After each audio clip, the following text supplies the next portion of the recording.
Hey there, it's Kristen. And before we dive into today's episode, I have a tiny favor to ask.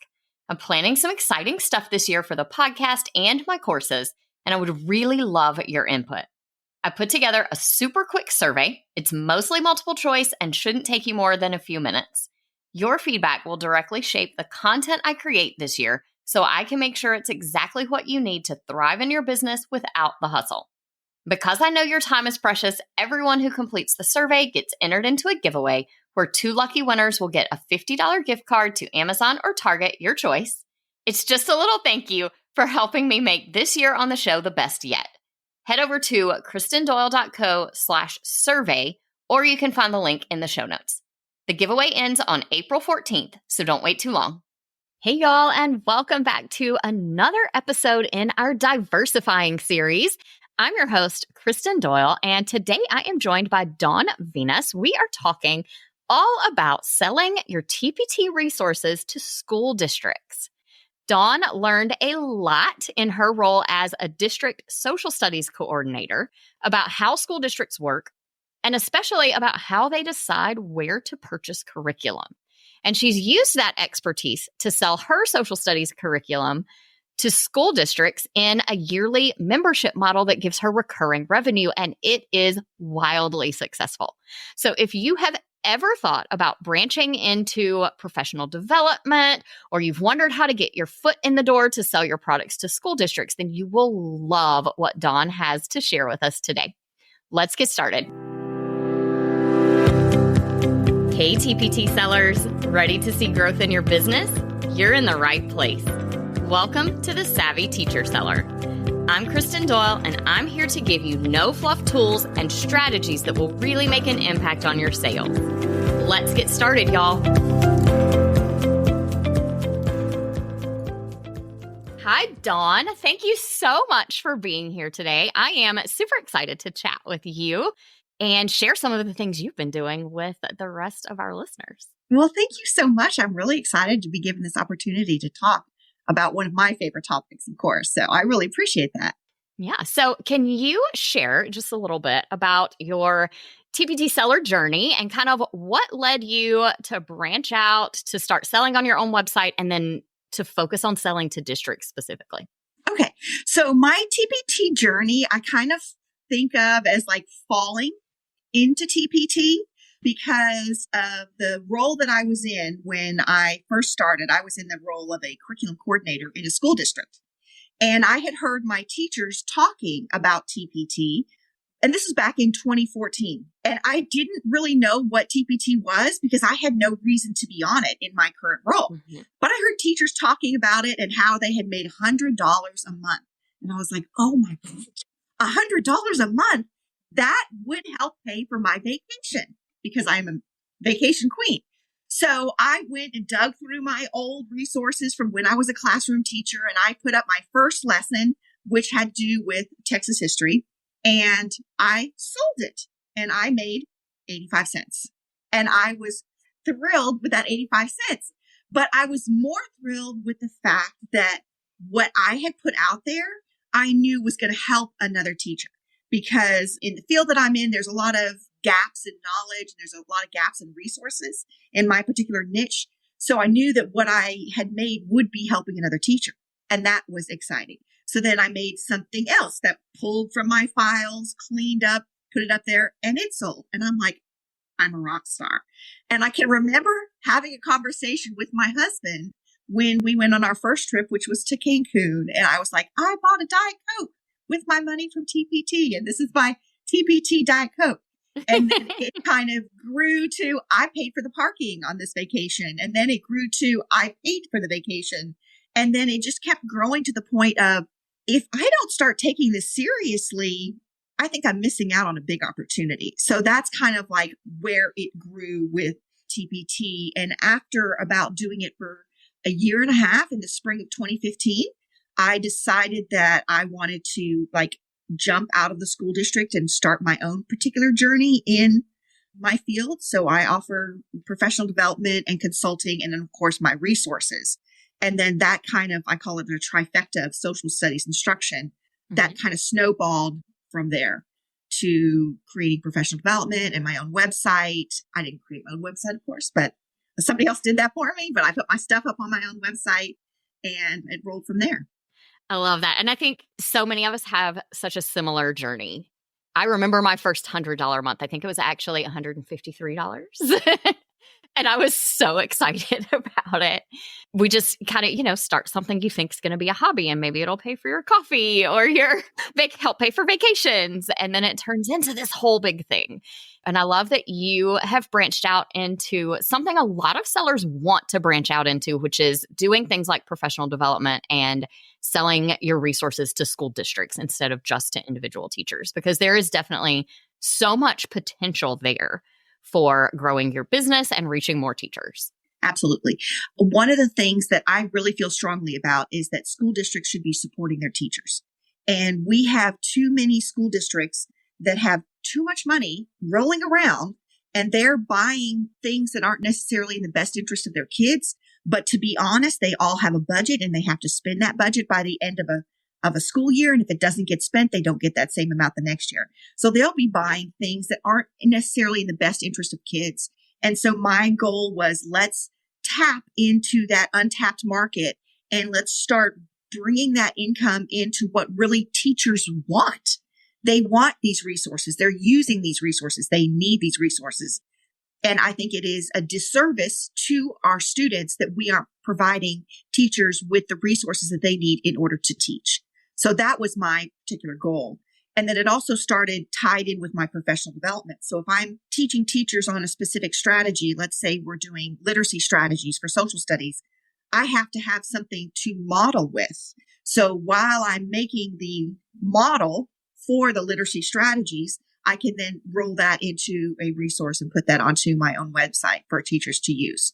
And then I had like a backdoor for teachers to get the resources I would use in the PDs, they would get for free. And then any other teacher who saw that lesson that I had written that was based on that model, they would also have the opportunity to purchase it and use it in their classroom with their kids.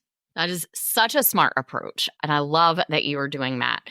One of the biggest challenges really that we have when you start selling on your own website or really anywhere off of a big platform like TPT is that it doesn't have built-in traffic. So you have to work to get people to purchase things from your website. They have to get to the website, first of all. They have to know you exist and get there. But then they also have to trust you. Yes. Trust you personally as an expert, trust your website as a safe place to put in their credit card number, all of those sorts of things. Can we talk a little bit about some of the ways that you have built that credibility and gotten people to your site? I know you've used conferences and social media a lot. Can you share a little bit about that? Yes. So I had a friend talk to me about the reason that teachers are buying my resources is because they love what they do with the kids, right? They love how the kids are using them and how they're engaged. The issue to me always was that because of certain algorithm changes or, the moon shines a different way, my resources weren't always getting to the teachers that they need as we getting to. So I have a background in professional development and I'm very comfortable presenting to teachers. And I actually raised that bar up a notch and started presenting to administrators. Because when we look at making school district purchases, we want to look at who are the money holders, right? Who's in control of the budget? It's the school principals and it is the school administrator curriculum coordinators. So your science coordinator or your math coordinator or your junior high principal, they're the ones who have the money. So they're the ones that you need to be able to get in front of and say, look how this resource is going to benefit your kids. Look how this resource is based on solid pedagogy. Look how this resource fills a gap that you need. So like, for example, word walls. Word walls are great for emerging bilinguals. All school districts in the state that I'm in Texas are like, you need to have word walls up. You need to have word walls up. But what they don't ever take into account is the amount of time that it takes to make these word walls and to make good word walls that really work for the students. So by discovering that this is a niche that is needed, presenting on word walls, our emergent bilingual strategies to district administrators, to principals, then they're like, oh, you know what? We really do need that. And it's not like, here, you have to buy my stuff. It's more like, I'm solving a problem. But the only way to do that is to get in front of these people who have the money, and that's through those conferences. I love that. One question I've heard a lot of TPT sellers ask when they're thinking about districts, I've heard so many sellers say, I want to sell to districts. I just don't know how to get my foot in that door.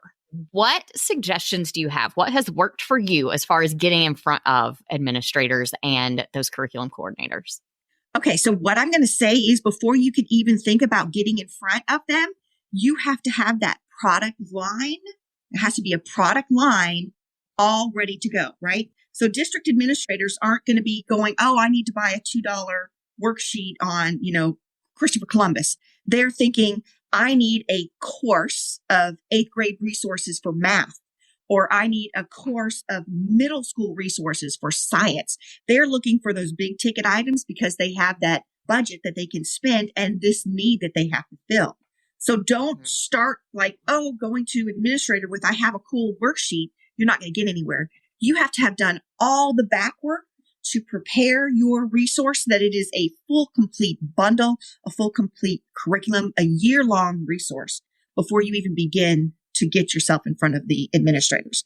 Then the next thing I would start doing is once you have that full year resource written is to start advertising it in a professional way, such as you have a blog and your blog is about how novice teachers can get students engaged. And of course, then while you're writing about the process of engagement, you're also featuring your products. And then you write another resource on, are your kids bored in class? Let's look at engagement. And then you write another blog post on engagement so that you start to have multiple blog posts from different points of view, but all towards that same niche that you're trying to present. That's then when you've done that prep work, you started to build that background credibility because they need to know who you are before you even get into the conference. Let's say that I'm going to go present at the National Science Conference or the State Science Conference. I submit a proposal and there's going to be a panel of people who are going to look at my proposal.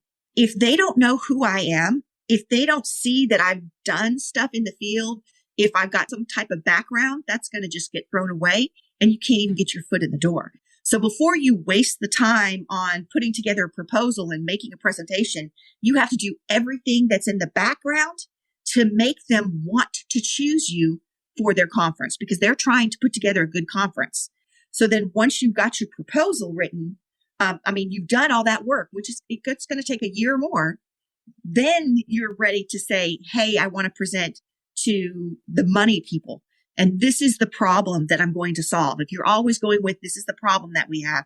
This is the problem that I'm going to solve. This is how what I have is going to help you.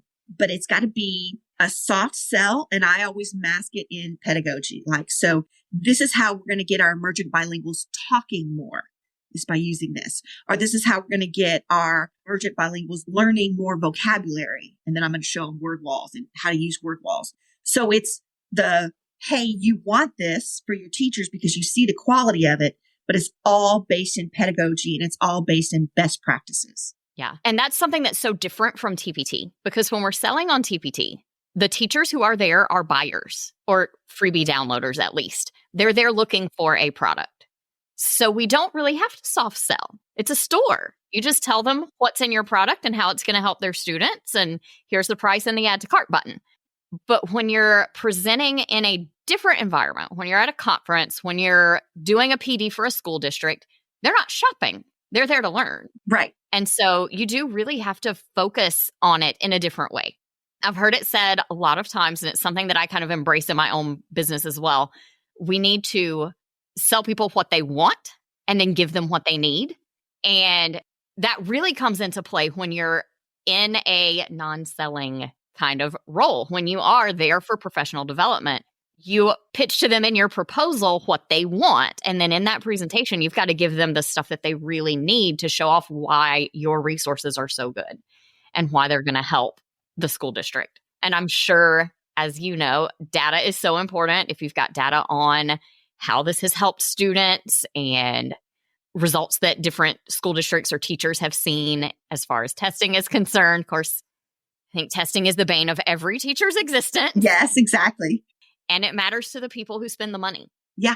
And I think one really good thing is that once you get this ball rolling, your momentum will grow without you necessarily having to do anything. So, for example, once you start making those sales to those school districts, and school districts, they all meet, they have their region service centers, they have their network. And once you become a part or named in that network, you could get sales from people that you've never even met because, oh, well, so and so down in this district recommended you. Can you give me some more information? Yes, of course. Let's meet. Let's talk. I can absolutely do that. But it's like as your credibility grows in the field, your name starts popping up more and more in conversations that you're not necessarily a part of, but in conversations of, oh my God, our scores are so bad. What can we do to help? And then somebody else will be like, my scores jumped 10 points because we started using XYZ product. Oh, really? Tell me more about XYZ product. So those conversations start having, but it's about momentum and all that building towards the momentum. This is 8 years worth of work that I've been in. I still feel like I'm pushing that ball, but I know that I'm starting to get that name recognition when I go to state conferences. And in fact, this last session in October, we had our state Texas social studies conference. I had to put a sign on the door that said session full. Because I had been working with school districts and because I had a presence on social media, people knew who I was and they wanted to be in my session. And I actually had to turn teachers away, which I hated doing. But that to me was like, the ball is rolling now. We're getting that momentum. Yeah, as much as you hate to do it, it's a great indicator of your success in that niche for sure. Yes, yes. And it's like, I so strongly believe that I want school districts paying for the resources. Then I want those teachers to go back and say, hey, buy this for me. And so I also help them do that. So you mentioned that you are kind of helping those teachers who come to your PD sessions to be able to go to their district and get the district to purchase. Can you talk a little bit about some strategies you use to sort of facilitate that transition? So what I do is I start off every session talking about pedagogy. Here are the best practices in social studies instruction. And then here is the model lesson that I'm going to do that's based on those best practices. Mm-hmm. Then at the end of the session, I'm going to give them like a brochure or a flyer or a handout on, hey, are these your district's goals? And it's all the same. Every district has the same goals, just worded, oh, by this research or, that research. You put those out there. You're like, oh, my district meets this latest bandwagon goal of high yield strategies or, engagement, design quality principles or whatever.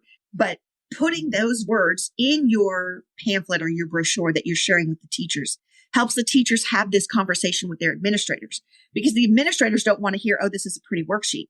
The administrators want to hear, well, what pedagogical research backs up this resource? Why would I want to spend taxpayer money on this resource for students if I don't have any pedagogy behind it?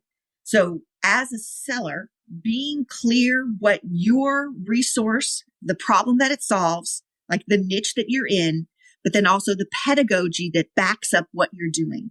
And that's another place where if you want to sell to districts, you are selling to a whole new audience now, where on TPT, it works really well to sell things and say, this is high quality, pedagogically based content, but your kids are going to love it. They're going to be so engaged. It's going to be so much fun because teachers eat that up. They love that.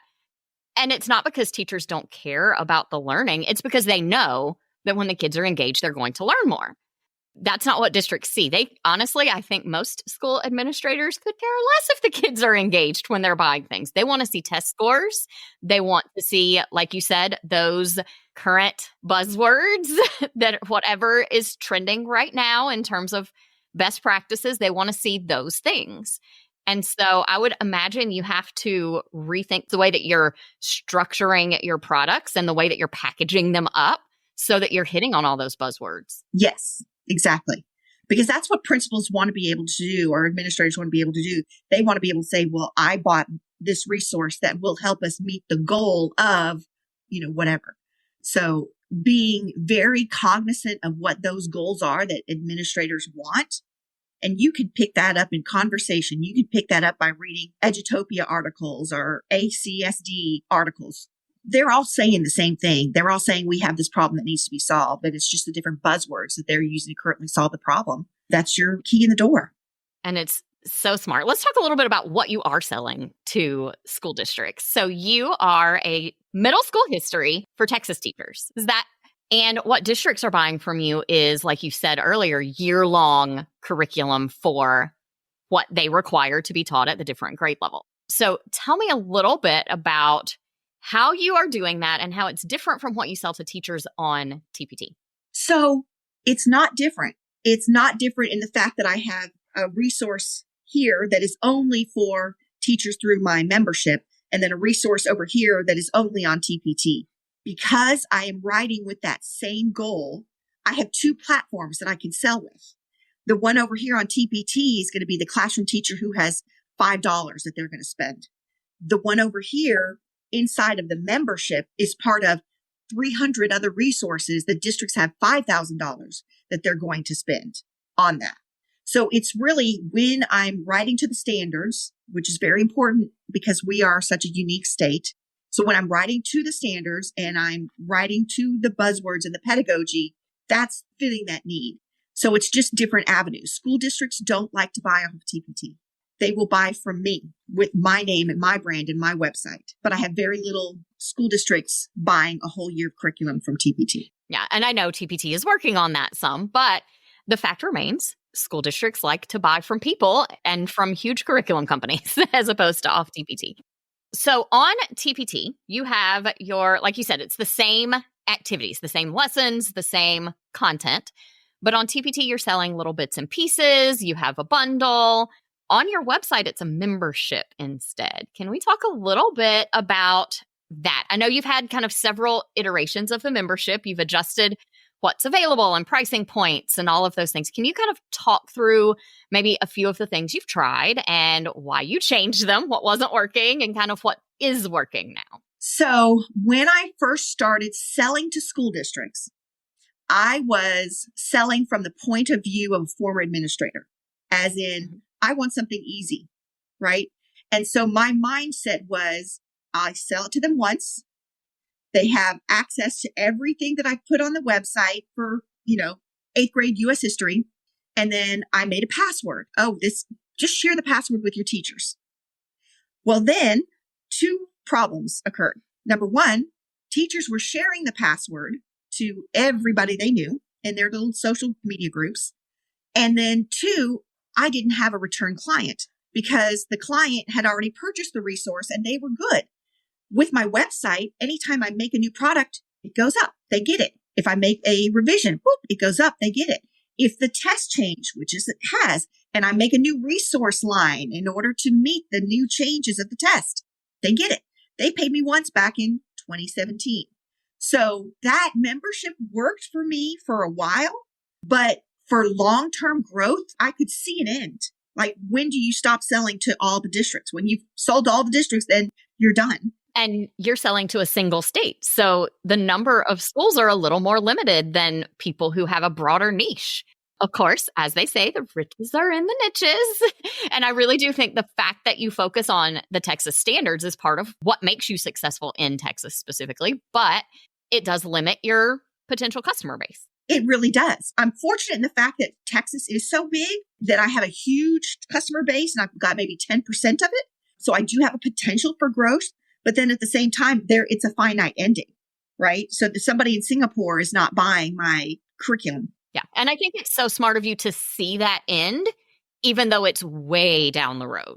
It would be, who knows, decades maybe before you really reach the end of your customer base. But it's so smart to be forward thinking about that and avoiding that problem now instead of waiting until it is a problem. Right. I said I fell into this, right? I don't have a business background. I have a teaching background. I know all about education. I don't know business at all. I've made more mistakes on the business end simply because of ignorance. I just didn't know. And that was one of those ignorant mistakes of, I'm going to start off and I'm going to make it easy for my customers, not realizing I was doing myself damage. So right when I was going to make the shift to doing a membership-based site was when the pandemic hit. And then that scared me because everybody all of a sudden needed completely different things than what I had. And I'm like, well, I can't charge a membership to something that I don't even know if this is going to work. I don't know if this is going to meet their needs anymore. So I just continued kind of in a holding pattern while making resources for teachers as fast as I could that would meet the needs of COVID. And then after about 2 years, I was ready to transition into the membership model. And this is now, I'm in my second year. I've had people re-up for a second time, I was nervous because when you do a membership model, you're basically slashing the price that they would pay for everything at once, with the concept of this is going to be reoccurring income. And after about 3 years, I will have made up what I lost by them not purchasing it just completely outright. So I was nervous that they were going to buy from me, download everything, and then not renew the membership. Yeah. And that is something that came up. I talked to Sarah Marie about her membership a couple weeks back. And that is something that came up with her as well, that she was nervous initially. And I think it's so common for sellers to be nervous that teachers are going to sign up for a membership, download, cancel their membership, and then they've got all your stuff for a really low price. She said it happens, but not enough to outweigh the positives of the membership. Are you seeing the same thing? So also the difference is that school districts are bound by very strict copyright laws. So when I send my contract to them with my purchase, like here's your quote, here's the contract of what you are getting, I very specifically say in the contract that you are purchasing the license for 1 year. If you choose to not renew the license, you must destroy all resources by social studies success. Now, whether they do that or not, I don't know, but that's some language that I have at the beginning so that they know this is what it should be. It should be a continuing license. And then I continue to work to provide value for these resources. So for example, my 8th grade, which is my number one seller because we're tested, looked at the STAR test that came out this last spring, identified some huge issues with the way that they're testing now. And then I created a whole product line specifically to resolve that issue. So that's then added value for them at no additional cost. But if they want it, then they have to renew. And once the district sees you do this for a year or two consistently, then they buy in that, okay, she's always going to keep this up to date. And that gives you a big bonus, I guess. That's a big benefit of using your resources over a curriculum company because they don't change the textbook on the fly like that. They're not uploading new digital resources to adjust for last year's content. They require the district to buy a whole new set of ridiculously expensive textbooks and online access and all of those things. And so for the district, they probably are saving money and getting a better product by working with you because you're not doing the physical books and things that big curriculum companies are doing. So smart. I love that you have thought through all of that. I know it's been a little bit of it's been a journey. I know that because I've helped you change those membership options and prices, all the things several times. Several times. It's a journey. It is a journey, just like everything else. And like you said, we're all, I don't know of any TPT sellers who were business majors first. We all are teachers who started a business, and some of us maybe had the benefit of, like, I had a little bit of a leg up, I feel like, in the business world because my dad was a businessman. He ran a small town bank for years and years. He is very business minded. And some of that you just absorb sitting at the dinner table, which is fantastic. But for most of us, you don't have a lot of business sense and you don't know what it takes. And we're all just kind of learning as we go. I think it's so important to keep in mind that where we start is not where we end up. Imagine if you had panicked over the long-term stuff before you put out that membership the first time. You wouldn't have had a chance to grow it and to adjust it. And, when you saw a problem, you changed it. Yeah. Throw something out there and try it and then tweak it when you need to. Absolutely. So like I mentioned earlier, I know there are a lot of sellers who want to start selling more to school districts for a lot of the same reasons that you shared. As much as I love TPT, as much as I love being able to reach these individual teachers, there is a little part of it that I don't like because I don't feel like the individual teacher should have to make these purchases. I do feel like the district should be paying for this stuff. So I know a lot of sellers are wanting to sell more to school districts. What advice would you give to them about getting started? I would say you have to get your ducks in a row. You have to have everything ready to go, your product line, your blog posts, your social media. You have to have a presence in the pond before you start moving towards selling to school districts.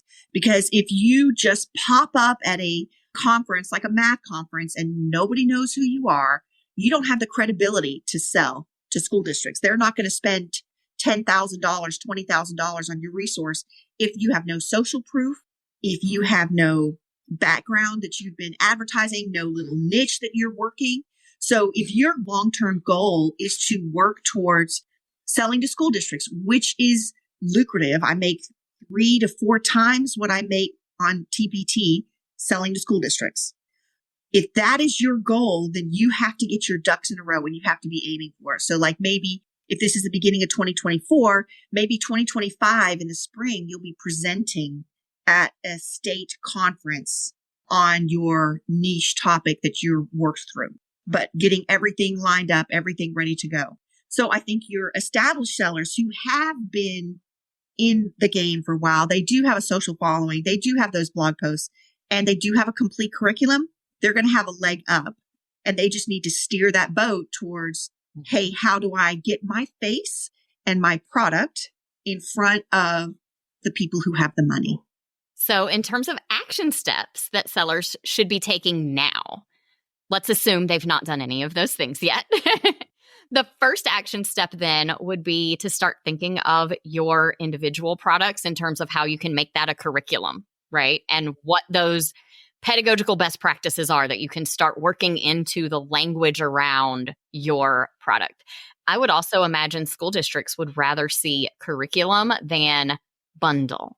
Yes. Because it's just different language. So start paying attention to the language we're using in terms of how we are presenting what we've created. And then also start researching where you can be presenting. So I mentioned my own curriculum, social studies, but that's not the only place that I can be doing. My next step is actually to go to present at the national conference. I've already put in a proposal for that. But then there's also principal conferences, and there's superintendent conferences, and there's region service centers, and there's district get-togethers. There's just so many different opportunities that you're not aware of. So start talking to your principal, start talking to any curriculum coordinators that you know, and ask them, where do they meet? Where do they get their professional development? And do some internet research on that. Get on email lists for associations and groups that have conferences, all of those things. And one thing I think people who haven't done a lot of presenting at conferences forget is that most of the time, especially big conferences like this, you have to apply to present many, many months in advance. Sometimes it's soon as the last conference is over, they are working on presenters for the next one. So you really do need to have a plan and start looking at that stuff pretty early. Yes. So it's a multi-year project in order to get into these places. I love hearing about some of your future plans and branching out to national conferences and things. Are you thinking about branching out some of your products that way too? I'm kind of torn, where I've had teachers contact me on social media on when are you going to be writing middle school world history? Well, we don't offer middle school world history in Texas. So I have a customer base here, which is my Texas buyers, who will buy anything that I make. And then I have a base over here of people who want me to make stuff for them, but that won't work here. So I have to decide between, okay, here is a giant untapped market, but here is a giant proven market. I'm not lying when I'm telling you that it takes 1 year to 2 years to write a whole year's worth of curriculum. Oh, yeah, absolutely. Major decisions like that, I have to really think through of where do I see myself a few years down the road. So I'm going to try, I think my next step, I'm, centered in middle school. My next step is to try high school and see how that's received. But I've had specific districts request, Dawn, when are you going to start writing high school social studies? So when I know that the people who have the money are asking me when am I going to deliver a product, I've got that in mind. Yeah. And it's so much easier to branch out to something that is niche adjacent, as opposed to shifting gears. I know I've kind of gone through the same thing in my TPT store. I mostly have ELA resources. There are plenty of ELA standards I don't have covered yet. And There was a time a year or so ago that I thought, I don't have any math. Maybe I should start making math. And thank goodness I came to my senses because my audience knows me for ELA. And if I branch into math at 5th grade, are they the same teachers? Yes. But I still have the things they're already coming to me for that I haven't created all of. Yeah. I have all of this niche adjacent territory where I can shift into maybe grammar as opposed to just writing, or branch into things close to the same area because that market will be so much easier to sell to than switching to something brand new. Yeah. Yeah. If they don't know you for that, then they wouldn't even come to look for you for that. And there's a big difference in your case between selling to school districts for a new grade level versus individual teachers who want different standards, because your earning potential is so much more with the school district. Exactly. Well, thank you so much for being here today. I feel like we talked about so many things. Well, I hope it was beneficial to you and your audience. Yeah, absolutely. Just love talking to you about some of the business side of things and how you're making those decisions, because I know that's something that we don't always talk about as much in the TPT world, is thinking long term and making those decisions based on the business outcomes. So definitely good to hear some of your thought process around those things. Thank you. Well, so it's like cost benefit analysis, where my time is money. So how much is it going to cost me to develop this new product line versus how much is it going to benefit me? I wrote 5th grade this year. It has not benefited me because I'm not known in the elementary world. I'm known in middle school. So like that was enough of okay, this cost me too much to develop this line. I'm not going to go down to 4th grade. Probably would benefit me for me to go up because they know me more. Yeah, because middle school teachers, middle school administrators talk to high school administrators. Yes. Elementary is kind of its own little animal. Exactly. I mean, we even call it, in some cases, you call it elementary and secondary, and middle and high school are lumped together. Yeah. And then their needs are so different. Well, tell everyone where they can find you if they want to take a peek at some of the things that you are doing and connect with you. Okay. So it's Social Studies Success, www.socialstudiessuccess.com. And then I have all my curriculum listed on there, my individual resources, professional development that I offer. It's all there. Awesome. And we'll drop links to your website and your social media in the show notes so people can find you easily. Thank you so much for being here, Dawn. It was so nice chatting with you today. It was so nice. And thank you for all you've done to help me build my website. You've made it a success. Oh, you are welcome. I love working on your site. Thank you. That brings us to the end of this episode. Dawn, thank you so much for sharing your journey and the practical steps that you've taken to make a more significant impact on classrooms and teachers in your niche.